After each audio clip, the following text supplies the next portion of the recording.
दयाकर सभापते तव तु बिल्वपत्रादिभिः समर्च्य पदपङ्कजम् सुलभमेव कैवल्यदम् कदाहमभवम् धियो विषयलम्पटोऽज्ञः कथम् चिदम्बरमहानटम् हृदि विचिन्तये सन्ततम् न चास्मि कुशलस्मृतौ स्मृतिपुराणकाव्येषु वा कलासु विविधासु वा परिचितोऽस्म्यहम् नैव भोः कथम् नु मयि भूभुजाम् भवतु हर्षपूरस्वतः चिदम्बरमहानटम् हृदि विचिन्तये त्वामहम् नटेशसुरपूजितम् तव तु कुञ्चिताङ्घ्रिम् जनाः विचिन्त्य सकलेप्सितम् समुपयन्ति भक्ता न किम् कथम् नु विषयोन्मुखः शिवकपर्दिनम् सन्ततम् चिदम्बरमहानटम् हृदि विचिन्तये त्वामहम् सदा शिव भवान् स्मृतः क्षणिकतोऽपि सर्वार्तिः विना समयदेशकालः भाग्यहीनस्त्वयम् त्वदीय परिचिन्तन रहित नष्टजन्मा सदा चिदम्बरमहानटम् हृदि विचिन्तये त्वामहम् त्वमेव जनको मम त्वमसि मे प्रसूरुन्मनाः त्वमेव सुहृदुत्तमः त्वमसि सूनुरादादयः भवन्तमगजाधिप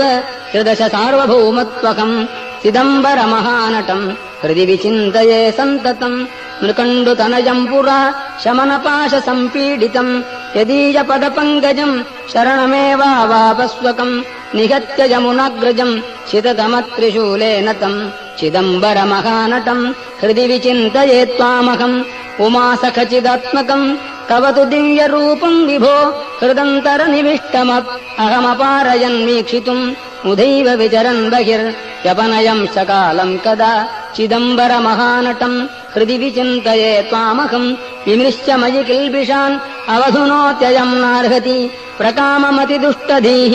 मम पदाब्जयोः संसृजम् इति क्षिपसि चेत्प्रभो कमुपयामि भीतस्त्वतः चिदम्बरमहानटम् हृदि विचिन्तये त्वामहम्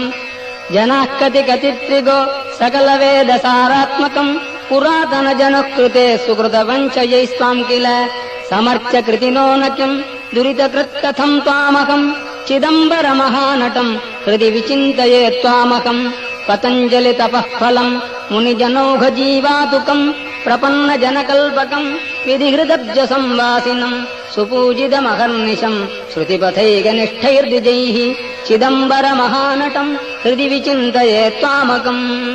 डमरुकमृगरोचेष्केशरोचिष्णुपाणिः दरहसितविरजन् मञ्जुळास्याम्बुजश्रीः दयाकर सभापते तव तु बिल्वपत्रादिभिः समर्च्य पदपङ्कजम् सुलभमेव कैवल्यदम् कदाहमभवम् धियो विषयलम्पटोऽज्ञः कथम् चिदम्बरमहानटम् हृदि विचिन्तये सन्ततम् न चास्मि कुशलस्मृतौ स्मृतिपुराणकाव्येषु वा कलासु विविधासु वा परिचितोऽस्म्यहम् नैव भोः कथम् नु मयि भूभुजाम् भवतु हर्षपूरस्वतः।